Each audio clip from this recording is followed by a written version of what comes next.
Bonus. Trax.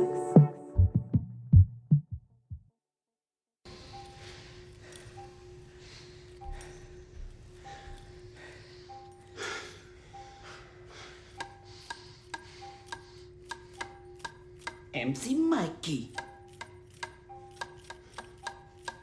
MC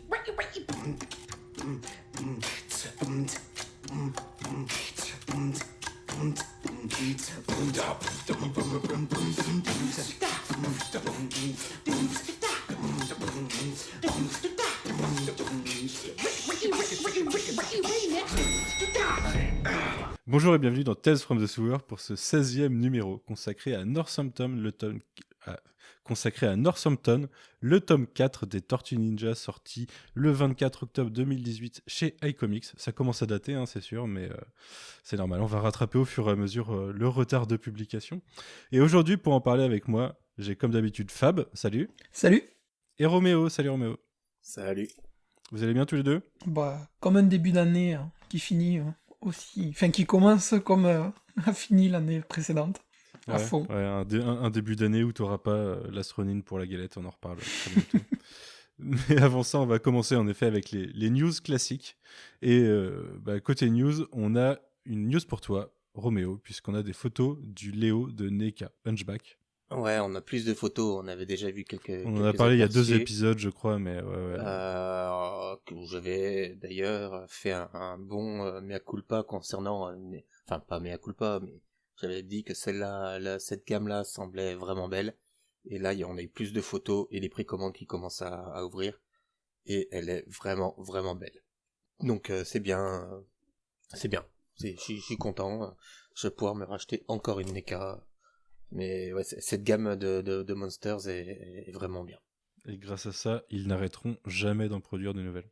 Bah après, s'ils partent sur des Monsters, sur des versions un peu dérivées, ouais, tant mieux. C'est plus intéressant que de récupérer des personnages qui apparaissent dans un demi-épisode de la série animée, où l'intérêt est bien moindre à mon goût. C'est parce que t'es pas un vrai fan. Et toujours côté statue, alors je sais pas, c'est d'ailleurs, j'ai pas noté, c'est toujours chez NECA ou pas, on a une nouvelle statue pour The Last Ronin. T'as noté moins cher, mais j'ai pas noté la marque. Non, elle est pas chez l'Astronine, c'est que je retrouve parce que j'ai déjà oublié. C'est chez Diamond. C'est une Diamond Select, donc c'est quelque chose d'assez accessible normalement. On devrait être en import après 70 € à peu près. Je crois qu'elle a annoncé à $50, donc maintenant, vu qu'on a passé bien au-delà du 1 euro, $1 maintenant, avec les frais de port, frais de douane et tout le tralala. Donc voilà, c'est sûr que c'est bien loin de la statue PCS annoncée, je crois qu'elle était à 700 ou $800, plus une version de luxe à 1500 avec les 3 fantômes derrière. Bon, ça c'est quelque chose d'entrée de gamme. Ouais, c'est vrai qu'elle est correcte, hein. Elle est correcte. Ça sera très bien pour se faire un petit coin à l'Astronine à côté de ma statue custom. Ouais. En plus, il y a les 4 armes plus le masque de Casey pour avoir tous les petits rappels comme ça. Elle est sympa. On enchaîne avec un petit foutage de gueule de l'édition, le TPB des best-of, enfin en VO du coup, des best-of, qui sont déjà un petit foutage de gueule parfois au niveau de l'édition. Roméo, tu veux nous en parler de ce fameux TPB avec une magnifique couverture ? Alors, on avait parlé de la cover Genika, je crois, enfin du best-of Genika la dernière fois. Donc sortir un best-of de Genika, un personnage qui est très récent, et donc pour lequel les histoires marquantes et intéressantes sont très réduites. C'était déjà limite. Autant je trouvais que sortir les best-of des Tortues était intéressant. Ça permettait d'avoir la première, les mini-séries, la micro-série de l'époque, la micro-série IDW et la macro-série. Donc il y avait une cohérence. Là c'est ça vraiment. Après, ils ont enchaîné sur les Shredders, sur Splinter, April, Kazay. Là, ils sortent Jenica. Alors, qu'est-ce qu'on va avoir après ? Je préfère pas trop faire de plan dessus. Mais donc là, ils sortent un TPB des 4 best-of Tortues. Donc, sachant que c'était des numéros oversize en pagination, là, on va avoir un TPB assez fourni. Donc je pense qu'il va être un prix assez fourni aussi. Donc voilà, c'est de la réédition, de réédition, de réédition. C'est un TPP best-of des best-of. C'est ça. Eh ben, Non, j'espère c'est que... juste le premier volume, ça republie tout ce qui était dans les best-of. Oui, voilà, ouais. J'espère, C'est ça, s'ils font le best-of des best-of, c'est pas Non, l'arnaque mais ça veut du dire que siècle, ça. là t'as le best-of en plus des 4 tortues originales, mais derrière t'auras des best-of au fur et à mesure qu'intéresseront peut-être moins le public en plus. Ouais, On bah, ils vont verra, sans doute caler du bebop, rocksteady, des trucs du genre, c'est sûr. Hmm. Mais j'espère qu'ils continueront à nous faire des belles covers comme celle de April. Ok, bon, on enchaîne avec toi, Fab, et avec l'annonce du prochain FCBD Tortue Ninja chez IDW, du coup. Oui, qui a été teasé, on en avait rapidement parlé la dernière fois, avec l'image qui a été publiée sur le profil de Twitter de Sophie Campbell. Une reprise de la page iconique du TMNT numéro 1. Et donc ça a été annoncé comme FCBD 2022, quoi. On aura le premier visu sur cette série par un numéro FCBD. Donc on était assez chaud pour voir un petit peu, pour savoir de quoi ça allait parler. Ben, moi je trouve que c'est plutôt cool de nous le proposer en FCBD. Au moins on va pouvoir avoir la température du projet, savoir vers quoi on va, sans forcément prendre tout de suite un premier numéro. Moi je suis pour et je trouve que la démarche est cool. Ouais. J'ai même pas suivi, du coup, si c'est sollicité maintenant, j'imagine que c'est... C'est pour l'event, c'est le lancement de l'event. Oui, non, ce que je voulais dire, c'était au niveau date de publication, parce que le FCBD, traditionnellement, c'est en mai, le premier samedi de mai. Mais Ouais. les 2 dernières années, il y a eu des décalages et il y a eu des FCBD genre en septembre, je crois, l'année dernière. C'est ça. Et du coup, là, c'est Et prévu août, pour mai. c'était tout le mois d'août la première année. Ouais, c'est vrai, ouais. Et là, c'est prévu pour mai ou c'est prévu pour plus tard, du coup, cette année? Je crois que c'est retour en mai. Hein. Ouais, c'est retour à des dates classiques, ok. Ouais. Ça fait des FCBD un peu rapprochés, du coup, puisque on a gagné quelques mois dans cette histoire, 4 mois, quoi. Ouais. Après, c'est probablement pour compenser le foutage de gueule sur le report de l'Astronine numéro 5, dernier numéro. Encore une fois, on en avait Que peut-être... t'auras donc pas pour la galette, que t'auras pas pour la Saint-Valentin, C'est ça, que t'auras à peine pour les giboulées de mars. voilà. Pour le 1er avril, qui sait, une bonne blague. Peut-être. Donc voilà, ouais, dernier numéro qui a été reporté, dont l'annonce du report a été donnée fin décembre, après notre dernier enregistrement. Pour, Et maintenant, ils donnent plus des dates, ils donnent des fourchettes. ouais, c'est ça. Sortie entre fin mars et début avril. Donc, voilà, on verra peut-être On n'est pas très loin de 2 ans, pile poil. Il pourrait nous sortir, tu vois, le numéro 5, le même mois que le numéro 1 est sorti, histoire de boucler la boucle. Là. Genre, il sortirait un numéro anniversaire avec 125 covers. Ça serait parfait, quoi. Et s'il nous proposait un best-of? Un best-of Last Ronin. Parfait. De 4 Pourquoi numéros ouais, best-of 4 numéros ou pas? En TP, Bah ouais. bien sûr. Non, mais ce qui est bien, c'est que ça nous faisait notre fil rouge des hors-séries pour l'instant. Mm. Et du coup, une fois que ce sera sorti, il faudra qu'on trouve d'autres idées de hors-séries. Et du coup, Et franchement, ça sera sûrement les futurs. Vas-y. vas-y. S'ils nous font un TP best-of juste avec les variantes cover, je suis sûr qu'il y a plus de pages que juste avec les pages de l'histoire. À peu près pareil, je pense, ouais. Ouais, non, un peu plus, probablement. Je sais pas combien il y a de variantes sur le prochain. Enfin, sur le 5, mais. Alors sur le 5, je l'ai vu tout à l'heure. 54, je crois, non, Il y en avait toujours entre 50 et 80 depuis le début. Ouais. Ouais, donc ça ferait plus que le nombre de pages, en effet. Les mecs, ils peuvent te faire raquer beaucoup plus cher juste parce qu'ils t'ont mis toutes les variantes cover et que t'as 300 pages de plus, tu sais. Ils peuvent faire un omnibus. C'est ça. Oh là là. On revient au statut, à moins que vous vouliez rajouter quelque chose sur Last Ronin. Oh bah non, Non. on n'a pas d'infos, rien de plus. Attendons de voir. Voilà. Moi, j'ai mis la hype, à la fois la hype et la crainte en pause avec le numéro 4, en fait. Et vu que je savais on allait mettre longtemps avant d'avoir la suite. Et du coup, pour l'instant, j'attends plus rien. Et je me relancerai un petit peu avant la sortie. Mais ouais, j'ai plus d'attente pour l'instant. J'espère juste que ça va pas gâcher l'expérience du début. En vrai, très sincèrement, vu le report, moi je pense que je vais tout relire, parce que sinon, la moitié, je vais avoir oublié des trucs qui vont s'être passés et tout, donc c'est quand même horrible de se dire qu'il a fallu autant de temps pour sortir 5 numéros, quoi. De toute façon, le dernier hors-série, ce sera une première partie, retour sur le 5, et la deuxième partie, bilan global avec la relecture, quoi. Ouais. Vous savez quoi faire? Attendez notre hors-série qui sortira en mars, ou peut-être reporté en avril, ou peut-être plus tard, on sait pas. Peut-être en juin. Non, j'espère pas. J'espère qu'on l'aura pour le printemps quand même. Une dernière news statut, avec des nouvelles statuts chez PCS. Je dis PCS. Premium Collectibles Studio, voilà. qui sort pas mal de choses. Et donc là, c'est c'est la version animated, avec un Mikey notamment qui est sur son, j'allais dire qu'il est sur son skate, mais non, il est sur son bras avec le skate au pied, quoi, qui est assez belle. J'avoue que la Mikey est vraiment bien. Donc à voir. On est encore sur les prototypes.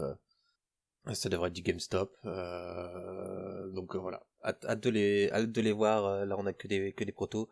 Hâte de les voir terminer et peintes, parce que la peinture d'Animated, ça peut rapidement être foireux et se retrouver avec un truc trop flashy ou sans texture.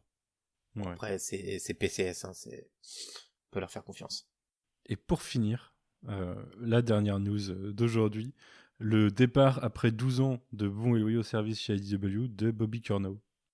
Donc Bobby Curnow, on en a déjà parlé, c'était l'éditeur donc des Tortues Ninja chez IDW. Donc c'était celui qui chapeautait la série, qui a même été crédité en tant que co-scénariste avec Walt Eastman sur des numéros. Donc voilà, c'était l'homme entre guillemets de l'ombre, vu qu'on parle principalement des auteurs. Il était sur quelques covers, je crois. Il était même crédité sur des couvertures, et donc là, c'est annoncé dans le courrier des lecteurs du 124. Il n'y avait pas de courrier des lecteurs, c'est lui qui a fait son courrier pour dire que le numéro 125 serait son dernier en transition avec son successeur. Et voilà. Donc et là, quelques jours plus tard, il a fait son message pareil sur Twitter pour annoncer son départ. Donc voilà, on parle de la personne, d'une des rares personnes qui était sur tous les numéros, avec la coloriste Rhoda Pattison, je crois, qui est surtout aussi, et le lettreur Sean Lee. Donc voilà, c'est une page qui se tourne chez les Tortues d'IDW. C'est peut-être aussi une explication de certains entre guillemets ratés éditoriaux ces derniers mois chez IDW. Alors pour rappel, l'annual de 2020 ou 2021 annoncé Armageddon, donc Armageddon War ou Armageddon Game, je sais plus. C'est War, je crois. Donc voilà, avec le retour du Rat King, et ça devait être dans les mois qui suivent, sachant que Sophie Campbell est annoncée au départ que pour 12 numéros, que pour un an. Puis pas de news après cet annuel-là. De quoi? Oui, ça en fait deux. Donc après, bon, c'est très bien qu'il la fasse continuer. Après, il y a aux États-Unis notamment, ça plaît beaucoup moins ce qui se passe depuis un moment. Moi, je veux pas dire que c'est constant. Ça traîne en longueur. Ah, c'est très long, je trouve. Moi, est-ce que le départ est pas prévu depuis un moment, et qu'ils ont fait tirer le temps de trouver une nouvelle ligne éditoriale, parce que on a Armageddon War là qui arrive donc pour le FCBD, donc plus d'un an après l'annual, qui était annoncé comme un prélude. Donc la ligne directrice a été décalée. C'est l'impression qu'on a, je sais pas si c'est vrai, c'est des suppositions. Tous les longueurs du run actuel de Sophie Campbell peuvent s'expliquer par cela aussi. Donc voilà. Donc on va voir qui va reprendre le titre en tant qu'éditeur. Sachant qu'IDW ça a beaucoup bougé ces derniers mois. Quand on reçoit les communiqués de presse d'IDW, des changements des changements en interne, des changements de poste et autres, c'est très drôle. Je sais pas si vous voyez le même de It's Always Sunny in Philadelphia avec tous les plans derrière où il se prend la tête. C'est exactement ça. C'est très difficile à suivre. Mais tous les éditeurs indépendants ont des difficultés en ce moment. Hein. Le Covid leur a fait mal. Hein. Les 2 dernières années ont fait mal.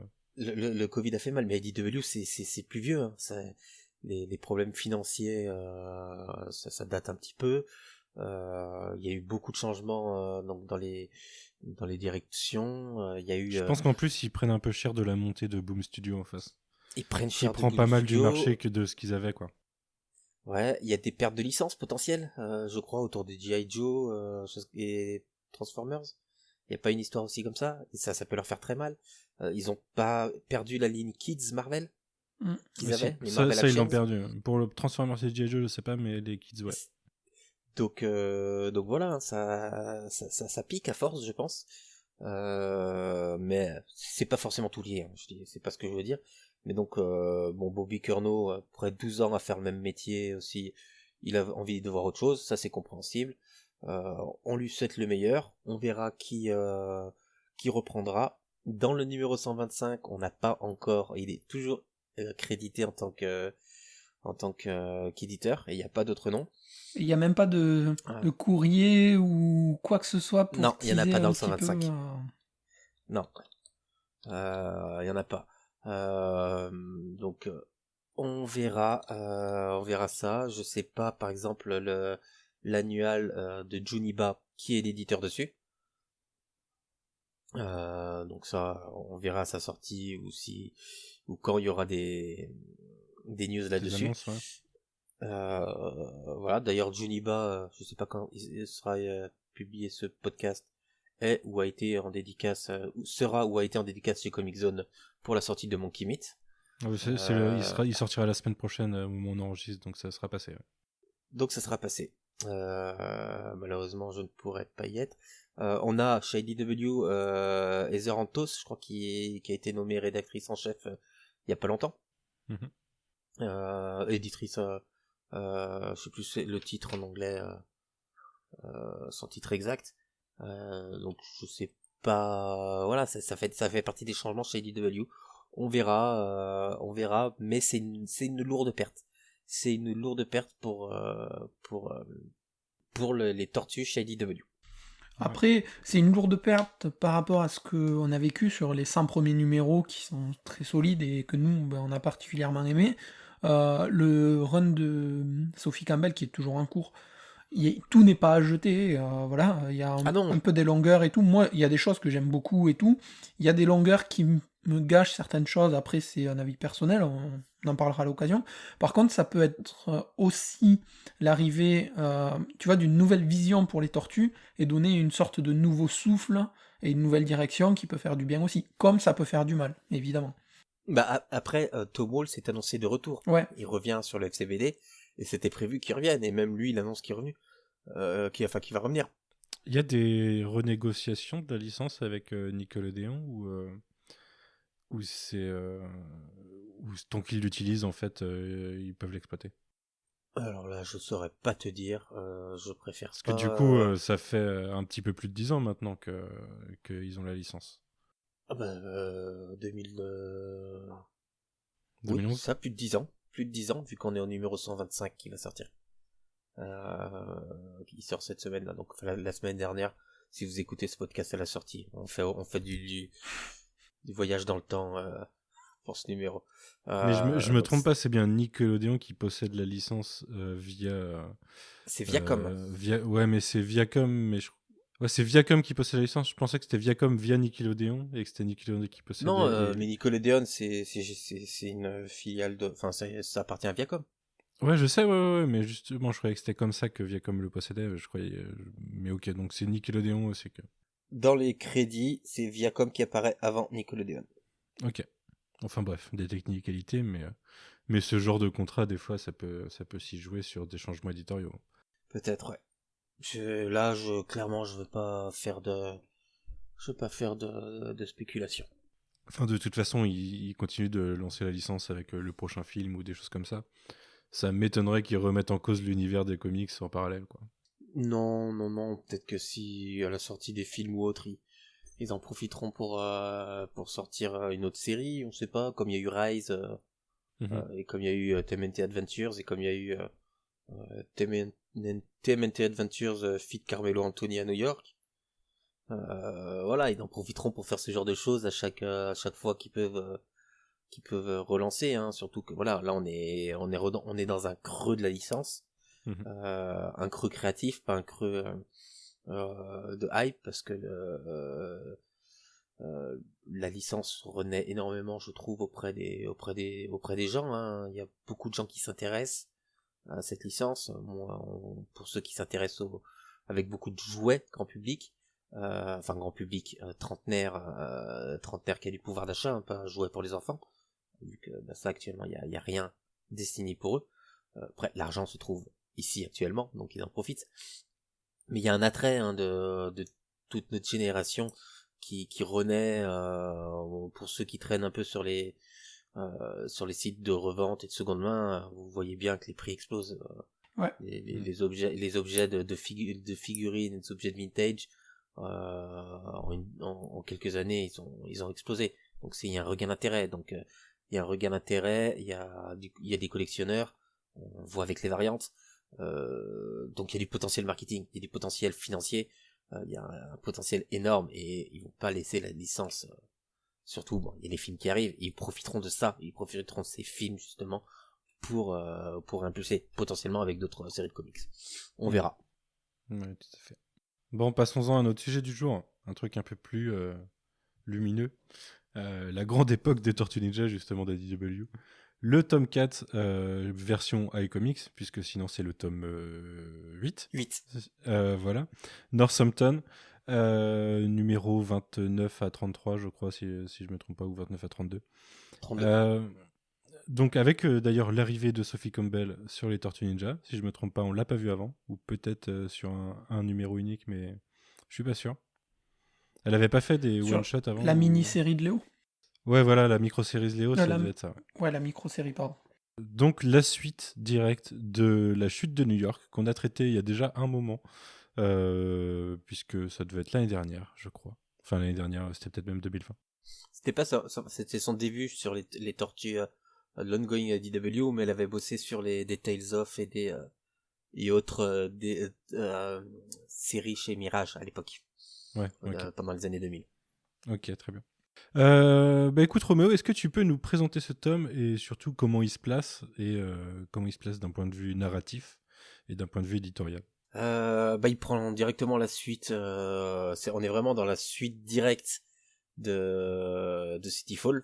Donc les tortues ont quitté New York parce qu'elles ont été défaites, parce qu'elles ont récupéré donc Leonardo, qui était depuis quelques numéros Dark Leo, le disciple de Shredder. Donc les tortues quittent New York avec un Splinter blessé, une patte fracturée, ou une jambe, c'est pas dans ces cas-là ce qu'on doit dire. Donc ils vont à Northampton, qui est la maison des parents d'April, de notre chère April O'Neil. Voilà, grosso modo, où on en est dans l'histoire chez IDW pour ceux qui ont besoin de d'un petit rafraîchissement.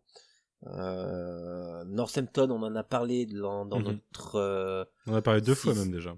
2 fois, on en avait parlé donc dans notre 6e numéro déjà sur le classique tome 2. Exactement, ouais. Donc ça c'était fin 2020. Fin 2020, et lorsqu'on a traité le film. Ouais, le premier film qui a une structure similaire, on se prend sur la gueule par Shredder et on part panser ses plaies à Northampton. On est dans un miroir total à chaque fois, hein. C'est vraiment la même idée. Il y a une structure narrative des Tortues Ninja qui en viennent à ce passage obligé, même si on n'est pas toujours au même endroit en fait, d'un point de vue symbolique. On peut être chez April, on peut être chez ses parents, des choses comme ça. Mais dans l'idée, c'est la même chose. C'est ça, la structure narrative est similaire, les détails changent sur quel personnage est blessé, quel personnage est en rédemption. Donc c'est une structure très intéressante, très importante dans la mythologie Tortue Ninja, comme Northampton est une ville importante dans l'histoire des Tortues Ninja. On va pas le refaire réécouter ou écouter nos anciens numéros sur le sujet, on va pas refaire l'histoire. Et donc ici chez iComics, donc chez IDW et donc ce tome 4 d'iComics, on est sur un changement de ton, changement de dessinateur, vu que Matteo Santolouco laisse la place à Sophie Campbell sur 4 numéros. Et voilà, on est bon, je spoil la suite directe, hein. On est sur un tome absolument génial que moi je considère supérieur à Cityfall. C'est un gros point charnière de la série sur beaucoup de points en fait. C'est un point charnière très important dans la série, qui conclut tout un story arc, qui sert d'épilogue à tout un story arc, tout en relançant la suite avec des petits ajouts, des petites informations qui viennent nous tisser sur cette grande fresque que sont les Tortues Ninja d'IDW, tout en racontant une histoire autocontenue sur la famille. Non, ce n'est pas Fast and Furious. Sur réutilisant des thèmes importants, faisant apparaître Tang Shen. Donc voilà, moi c'est un tome que j'adore. Voilà, bon, je vais vous laisser un peu parler, raconter un petit peu l'histoire et dire rapidement vous aussi ce que vous en pensez.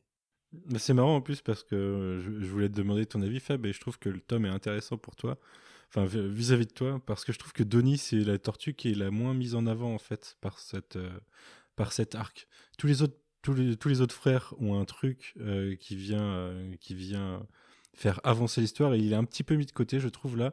Et c'est marrant parce que d'un point de vue foreshadowing, c'est la prochaine tortue qui va subir des choses. Ben, il y a ça, et en fait, plus que le fait qu'il soit mis de côté, moi je l'avais pas vu comme ça, tu vois. Je l'avais vu dans le sens où le fait qu'il soit de côté, c'était la manière à lui de vivre les événements qui venaient de se passer avec c'était Cityfall, si je dis pas de bêtises.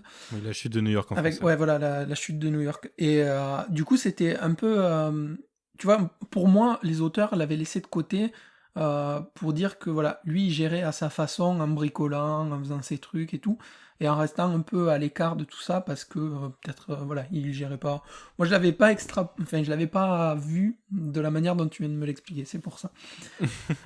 Du coup, non, mais c'était un petit peu pour te titiller, mais c'est vrai que de toute façon, c'est sa façon de processer les choses, on va dire, de devenir hyperactif et de faire des choses. Et là, en plus, il est un peu perdu parce qu'il n'a pas Internet, quoi. c'est ça. Il est coupé de toute technologie moderne qui, normalement, constitue sa vie. Mais après, ouais, ce numéro, enfin, moi, perso, ça a été un numéro qui a fait prendre à la série vraiment une place beaucoup plus importante dans mes lectures, parce que, justement, je trouve que c'est le tome le plus humain des mutants. Dans le sens où, en fait, la psychologie des personnages qu'il y a là, elle est tellement proche de l'être humain que tu connais, enfin que tu côtoies et que toi tu es, que en fait t'en oublies même que en fait c'est une BD et que c'est des tortues ou quoi. C'est juste c'est tellement bien écrit et tellement fort que pour moi ouais c'est vraiment le point, la plaque tournante tu vois de la série, et qui l'a fait basculer vers un niveau tout autre, quoi. Moi, c'est vraiment un gros coup de cœur aussi. Il faut dire que le dessin tout en douceur aide énormément à l'ambiance de ce titre.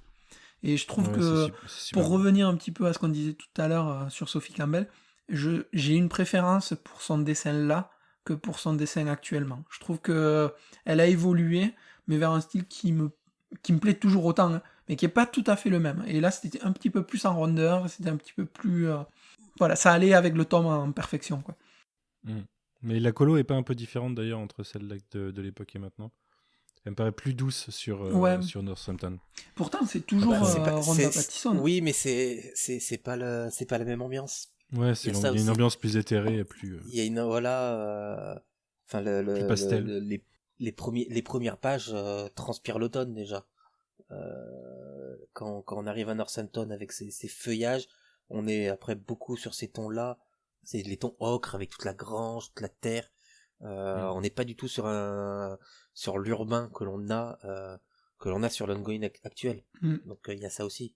Donc comme tu disais, on est sur des personnages qui sont beaucoup plus en rondeur, surtout après les dessins de Matteo Santoluco, qui devait transpirer l'action et voilà, où chaque recoin regorgeait de détails pour vraiment nous happer dans l'histoire et nous tenir en haleine avec un rythme effréné. Là, en fait, on pose tout. Il y a un relâchement total et ça passe par ce trait. Donc, ces tortues plus en rondeur, même April, elle est beaucoup moins longiligne. On est vraiment dans la décontraction déjà par le dessin, par les couleurs de Rhonda Pattison et aussi par l'histoire qui nous amène encore une fois dans ce plan mystique donc cher à au volume d'IDW entamé depuis le numéro 5 avec la réincarnation où on nous emmène en voyage, on nous emmène déjà en voyage dans ce coin reculé, dans cette ferme, pour ensuite encore nous amener dans ce voyage dans les rêves de Splinter, dans les rêves de Léo, avec les apparitions de Tang Shen, où on a encore Léo qui est en dualité entre cauchemar et rêve, et qui essaye de sortir de ça. Donc on est vraiment dans ce voyage. On nous prend par la main, on nous guide en nous disant prends ta tisane, assieds-toi au coin du feu et voilà. Tu mets ta petite musique là avec la guitare et ça roule. Bon, ça n'empêche qu'il y a de l'action, qui se passe quand même des choses, loin de là. Mais ouais, dès les premières tortues, déjà dès les couvertures, parce qu'on est, pour moi, les plus pas loin. Moi, j'ai pas toutes ces couves là. Moi, j'ai certaines couves B, je crois, du coup. Et je suis un peu déçu de pas avoir certaines covers font partie des plus recherchées. Des covers A font partie des plus recherchées. Celle de Mikey au pied de son arbre, celle-là, elle est assez recherchée. Elle est assez chère. C'est celle qui me manque. Moi, c'était la seule que j'avais d'abîmer dans ma collection.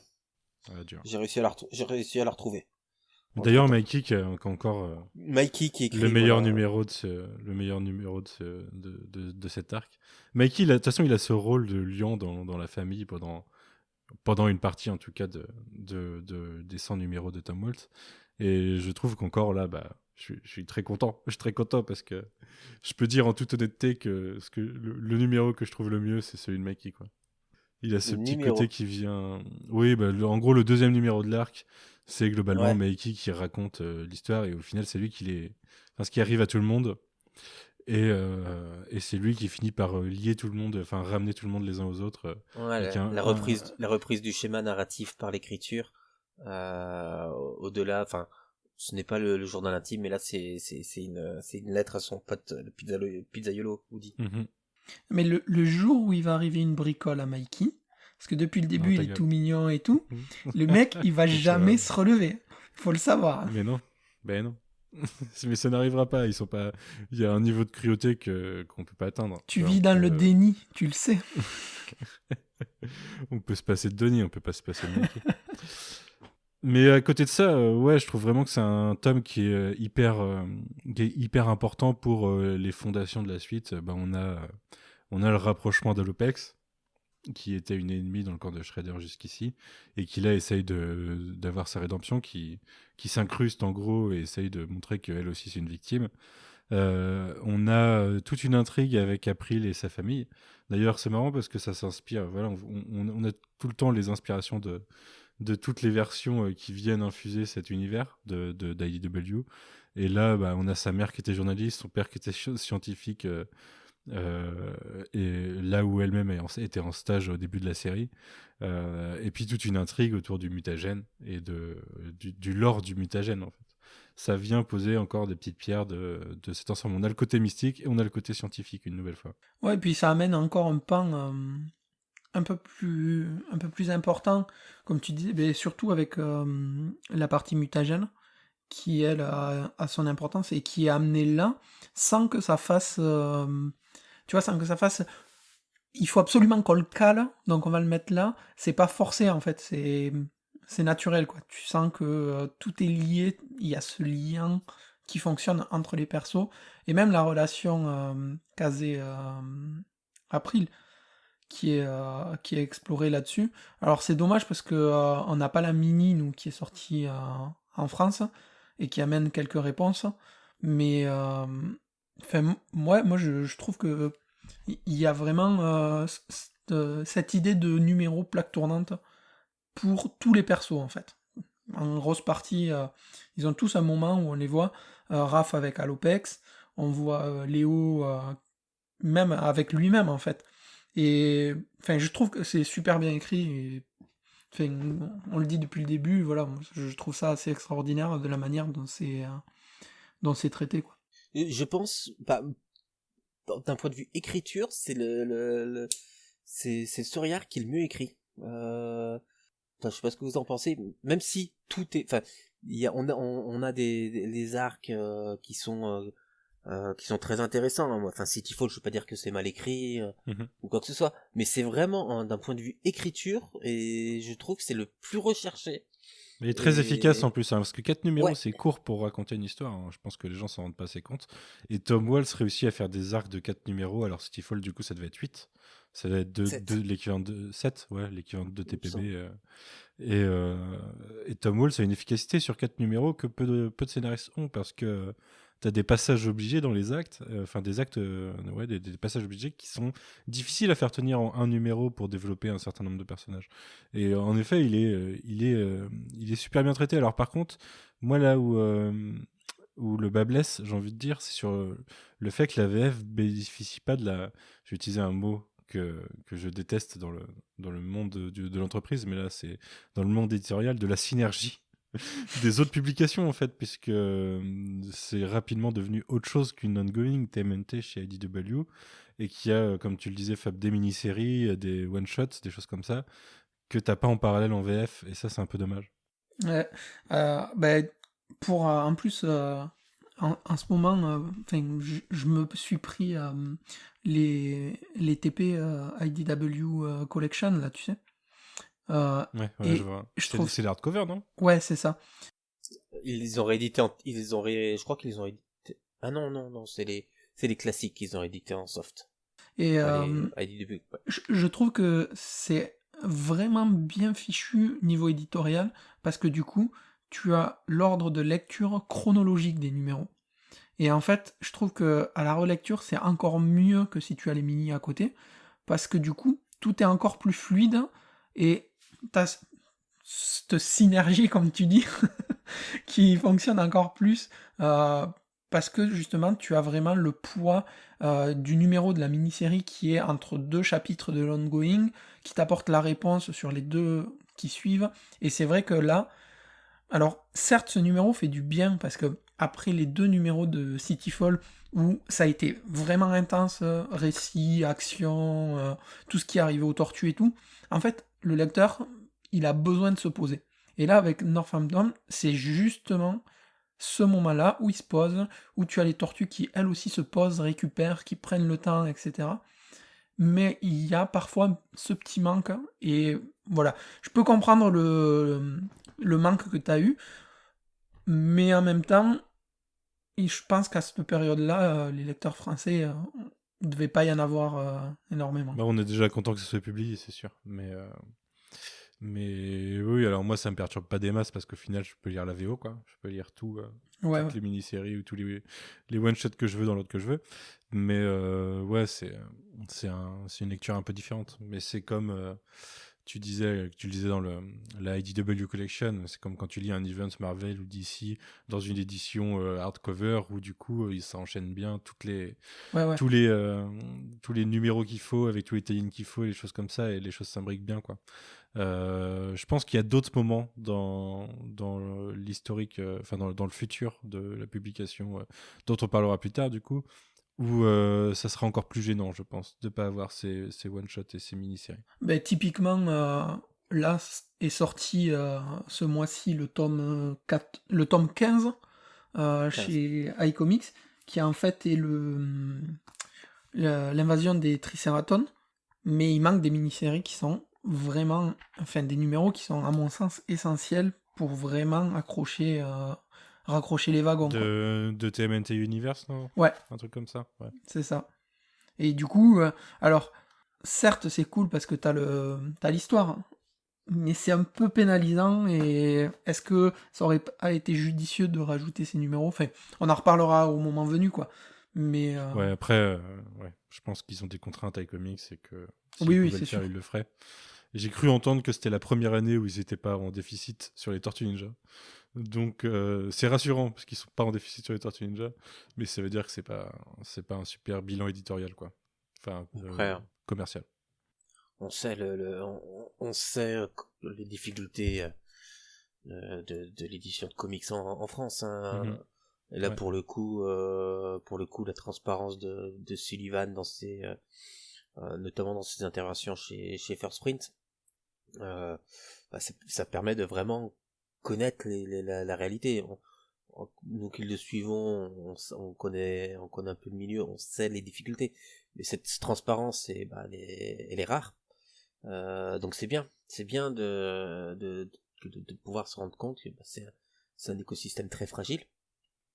Les publications de cette série, même les Tortues Ninja qui est une licence très connue, c'est compliqué de le faire vivre, surtout pour une petite collection, donc iComics, une petite maison d'édition. Ils ont beau appartenir à un groupe plus gros, si t'as une partie qui fait que de coûter de l'argent, c'est compliqué pour la faire perdurer, hein. Donc voilà, ils proposent beaucoup de comics à côté. Moi, j'ai pas tout lu, je veux pas dire que c'est tout bien. C'est plutôt pas mal. Ou quoi que ce soit. C'est plutôt pas mal. Avec comics, ce qui est en dehors des licences, puisque Tortue Ninja c'est une grosse licence et qu'il y a Rick and Morty, mais les comics qui sélectionnent à côté, je pense qu'il y a peu de déchets en vrai. Oh, mais ça, enfin, j'en doute pas, hein, je doute pas de ses choix.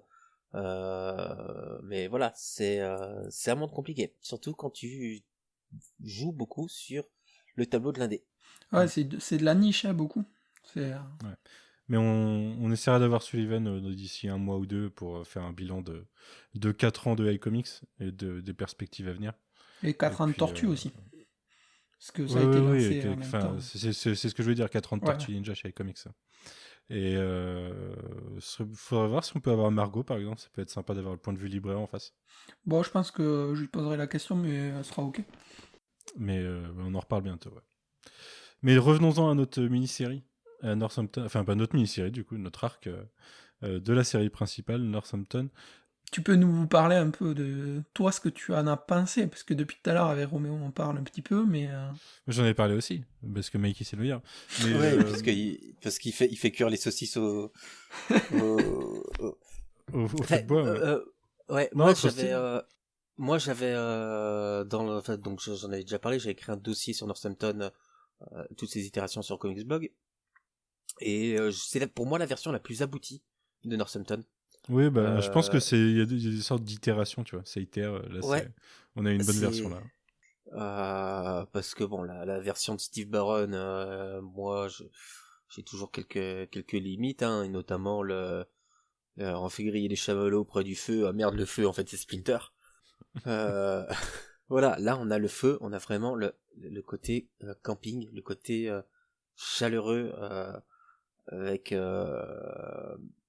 on a le côté mystique, évidemment, avec Tang Shen, mais ce côté chaleureux et touchant. Donc Mikey qui va, j'ai un plan Pendant que Don il cherche à faire un plan pour contrer la fabrication du technodrome qui va arriver, que Leonardo se bat avec ses propres démons, que Kazé il est en pleine intégration avec Belle Famille, et ben Mikey il a un plan, c'est de faire un feu de camp.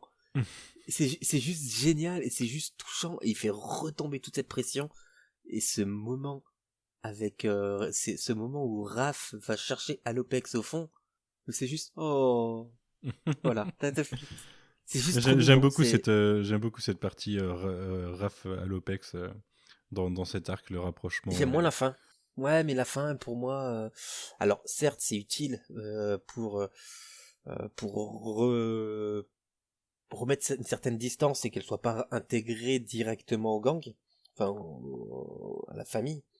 Mais ça fait vraiment abrupt la réaction de Raphaël. Ouais, j'ai trouvé un peu Après, un peu violent sur la fin. il est sanguin, tu vois, donc Il est Ouais, sanguin. c'est protecteur. moi, sa réaction, ça m'étonne qu'à moitié, parce que déjà, au début, il l'accueille pas non plus à bras ouverts, tu vois. Donc il y a toujours cette méfiance qui est, et malgré tout, avec son caractère, par rapport à tout ce qu'on a vécu avec lui, qu'il était tout seul, etc., sa réaction, elle est compréhensible. Moi, ça m'a pas choqué ou déçu, tu vois, par contre, ça. C'est un truc que j'ai trouvé plutôt normal. Et Léo, alors, mon cher Roméo, parce que Léo, c'est l'enjeu principal de cet arc, c'est essayer de reconstruire principal. Léo. Et c'est quand même plutôt bien mené, je trouve. C'est plutôt bien mené, hein. De toute façon, dès qu'il y a cette utilisation de tank chaîne, pour moi, c'est parfaitement utilisé. Ouais, et puis même après ça, la discussion Splinter-Léo... C'est ça, avec le premier moment dur, où au début, Léo lui dit, mais tu n'es pas mon maître, tu n'as pas d'ordre à me donner, tu n'es pas mon maître, parce qu'il est toujours distant dans cette relation. Donc, et puis il essaye de se rapprocher, la discussion avec ce tête-à-tête avec Splinter est vraiment touchant. Et voilà, puis après on met de côté Leonardo avec l'attaque, donc Koya, nouveau mutant, bien badass, très très bon personnage qui arrive, et puis le comeback de Leonardo, quoi. Cette planche, cette planche est sublime, ce Leonardo est sublime, et voilà, il est de retour. Et puis, moi, ce que j'ai trouvé trop cool, tu parles justement de Koya, et en fait, tu le vois arriver, tu te dis, putain, mais il est trop cool et tout, trop badass, machin. Et en fait, si tu reprends les dernières pages de la chute de New York, tu vois que Koya, en fait, c'est l'animal de Shredder.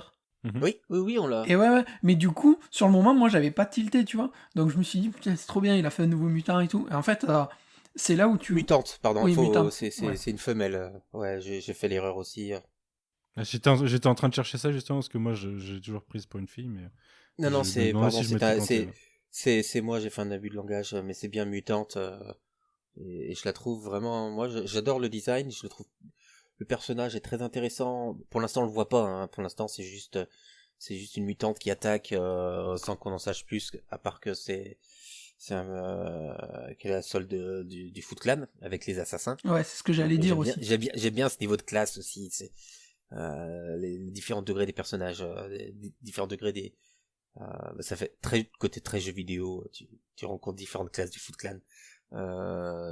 Donc ouais, moi j'aime beaucoup Koya et on en reparlera beaucoup dans le futur.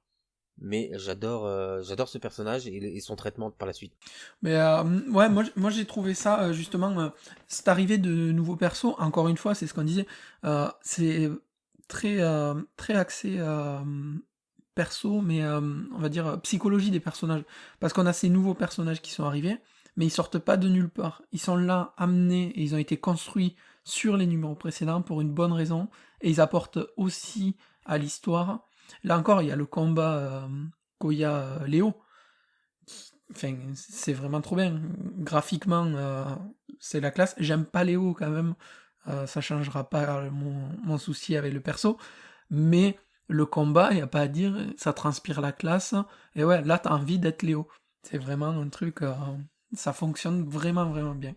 Tu parles de création de perso et de les amener. Bah, c'est sûr que c'est pas Bebop et Rocksteady de 87, quoi. Ils sont là parce que...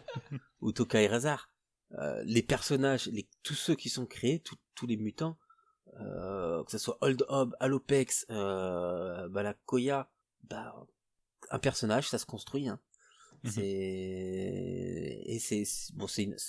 en a déjà parlé et on va à chaque fois le redire tant l'univers TMNT d'IDW est dense en personnages. Leur écriture est souvent très très très bien faite. Les personnages sont intégrés progressivement. Donc ouais, là le personnage d'Alopex, donc qui elle a switché déjà dans le de Presentant City Fall et dans sa micro-série qu'on n'a pas eu en VF, qui est assez sublime. On a ce switch et ouais, il faut pas qu'il soit direct, donc ça je comprends cette écriture là sur la fin, mais ouais, la défiance avec le petit jeu avec Raphaël, qui fait penser à Raphaël. En fait c'est ça, on a aussi ce côté miroir. Raphaël qui était tout seul, qui s'est retrouvé lui n'avait pas de famille, il avait vraiment nulle part, et il s'est retrouvé à devoir s'intégrer dans sa famille. C'est pour ça que moi ça me paraît pas incohérent, son comportement. Il est protecteur avec la famille qu'il a réussi à construire, quoi. Mais il y a ce côté aussi, c'est celui qui peut comprendre ce que ça fait d'être rejeté et d'être perdu. Enfin, pas d'être rejeté, surtout d'être perdu, d'être totalement perdu, d'être seul et d'être à la recherche d'un endroit, d'être à la recherche d'une famille. On n'a pas tous un Toretto près de soi. Mais en plus, c'est pas Raph qui à la fin de Cityfall réussit à convaincre Léo justement à le réveiller en quelque sorte. Je pense qu'il y a pour Raph ce moment-là, c'est aussi c'est une ouverture de sa part qui fait que derrière il se replie peut-être un peu de ce côté-là. Ouais, mais après sur le début, on a Raph qui est quand même très violent avec Leonardo, qui ne comprend pas, qu'il n'est pas tout de suite guéri et qu'il le considère encore comme un traître. Il y a ça en fait, c'est parce que je pense que plus que le fait qu'il le considère comme traître ou qu'il est violent, c'est surtout de l'incompréhension qu'il a. Parce qu'il comprend pas pourquoi, vu qu'il est venu avec eux, ça y est, pour Raph, Léo est revenu avec les tortues, donc ça y est, ça doit revenir comme avant.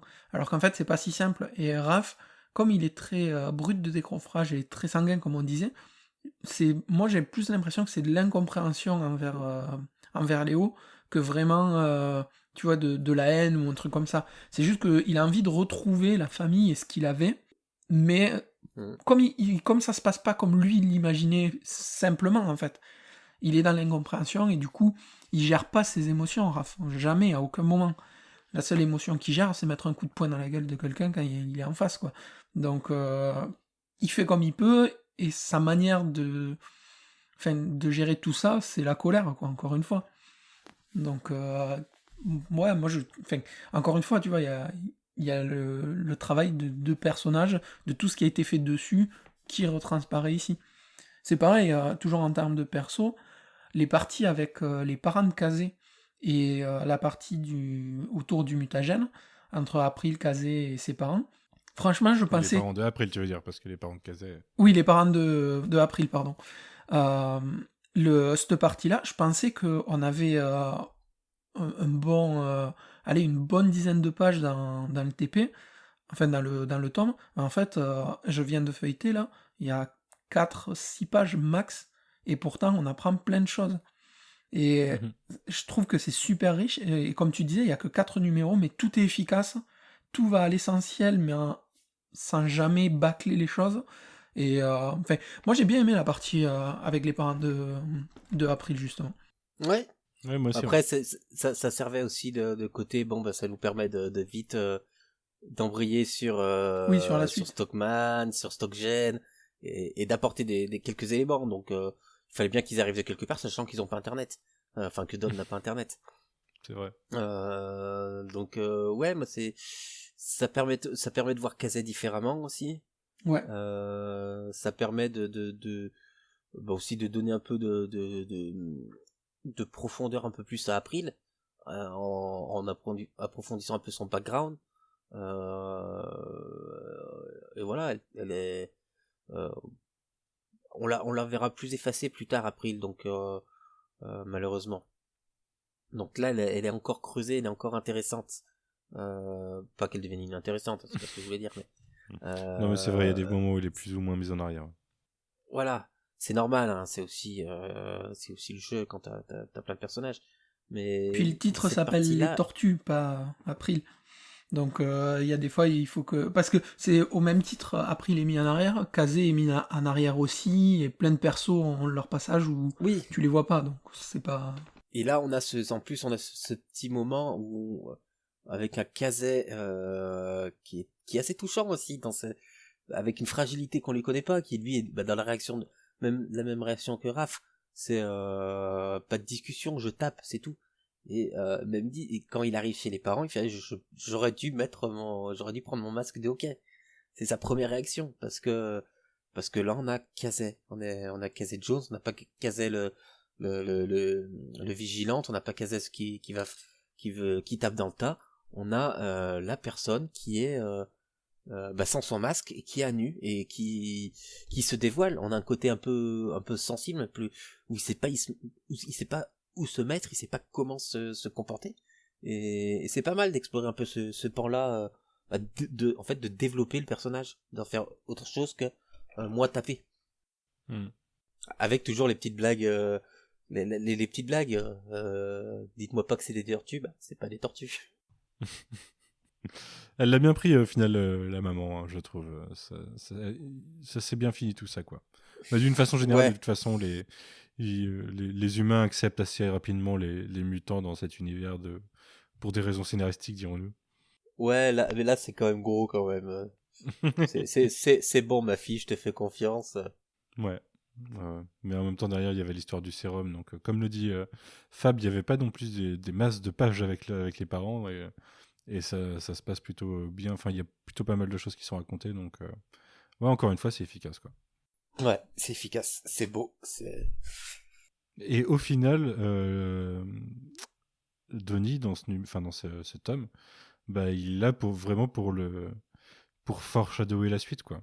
Il est à fond sur le technodrome, et puis c'est celui qui garde l'œil sur la menace à venir, en fait. Puis c'est pas... Et il répare la moto. C'est ça. Et il répare la moto. Sans lui, pas de moto. Parce qu'il n'y a pas de moto, les tortues elles gagnent pas. Voilà, c'est tout. C'est le perso principal. Mais c'est qui utilise la moto après? Non mais il aurait pu l'utiliser si elle démarre pas. Et il aurait fait vroom vroom dans la grange et c'était fini l'histoire. Ouais, mais c'est comme ça, c'est tout. Ceux qui font la mécanique en backdoor, c'est pas ceux-là qui sont sur le devant de la scène derrière. Tu sais très bien, c'est les pilotes. Désolé. C'est toujours ça. T'es informaticien, toi, c'est ça? T'es en backdoor? Bien sûr. Je suis en back-office, ouais. Je suis le dernier maillon de la chaîne. Enfin bref. Est-ce que vous avez quelque chose à rajouter sur ce tome, ou est-ce qu'on se dit à bientôt et puis Il faut surtout dire que dès que possible. À la fin, les tortues repartent direction New York. Mais bien sûr, ouais, trop badass cette planche. Roméo nous montre la planche de quand Léo revient. Et oui, elle est trop badass. Mais oui, mais en fait, c'est tous les arcs de Northampton finissent comme ça. Ils sont tous relativement courts en plus. Northampton, c'est toujours un truc relativement court. Et à la fin, on repart pour New York. Et là, il y a le petit truc en plus, c'est que le papa de April est soigné.